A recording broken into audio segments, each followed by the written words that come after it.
Hey there guys, and welcome back to Dino Reviews. Let's talk Carrie.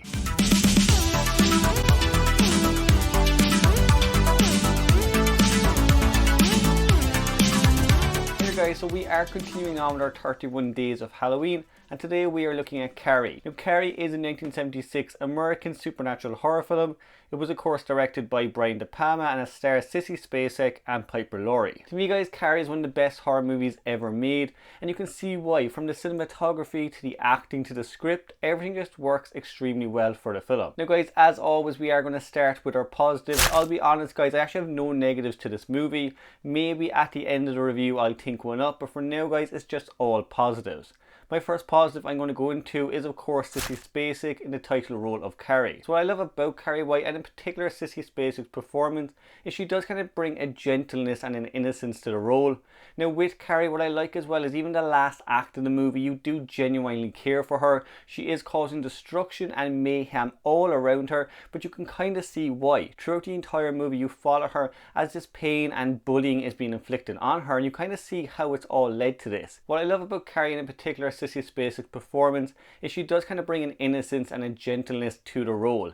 Now Carrie in the novel, she is the exact same, but there's something about Sissy Spacek's performance that I do really gel with. The character herself, she endures so much pain and bullying throughout the entire movie that even in the last act of the film, where she's kind of causing destruction all around her, she's burning the school to the ground, you can kind of see why. You do feel for her character still. Sissy Spacek, as well as that, is pretty much a definitive version of Carrie. We have had multiple different remakes over the years, but this is still the performance that I'll go back to. Another great performance is Piper Laurie as Mrs. White, so Margaret White, Carrie's mother. What I love about her performance as well is she is downright terrifying. She's an evil, insane character all the way through the entire movie. Now with Piper Laurie though, she gives an incredible performance throughout the film because she is all in with that character. What I think is interesting, if you look at the character of Margaret White, she is also going through tremendous pain throughout the entire movie. What makes her worse is she believes what she's doing is for the greater good, and that's really a terrifying and dangerous villain.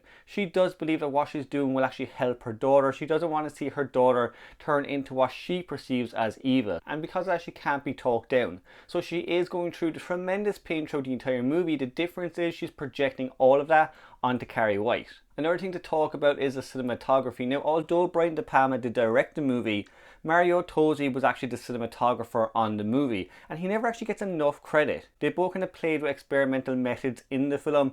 So one in particular is a split screen that they use quite a lot in the last act of the movie. They have a split screen where we're always kind of focused on Carrie, but we can still see the destruction.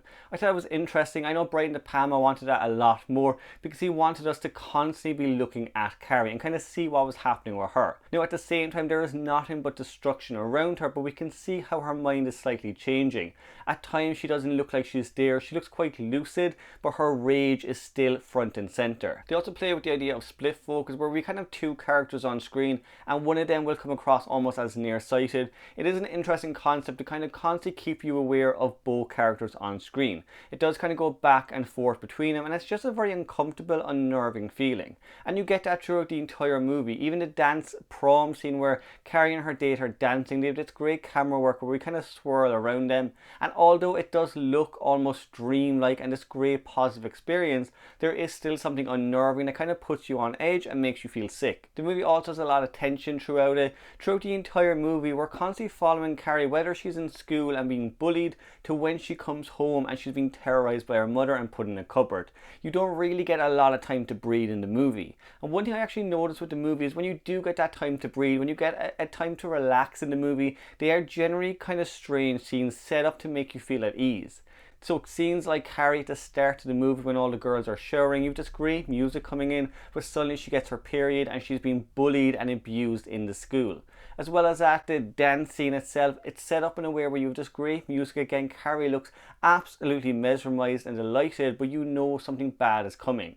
And what the movie does really well, it constantly sets up these scenes where you do feel safe, but over and over and over again, it gives you something terrifying and really disturbing that comes after it. So when you reach the end of the movie, when you reach that prom scene, you're constantly on edge because you know anything good that happens in this movie is going to suddenly turn sour. The movie is still as relevant as it's ever been 50 years later, and the sad part is it probably will be relevant in the next 50 years. People are still being bullied in school, and unfortunately these kind of horrible acts are coming from that.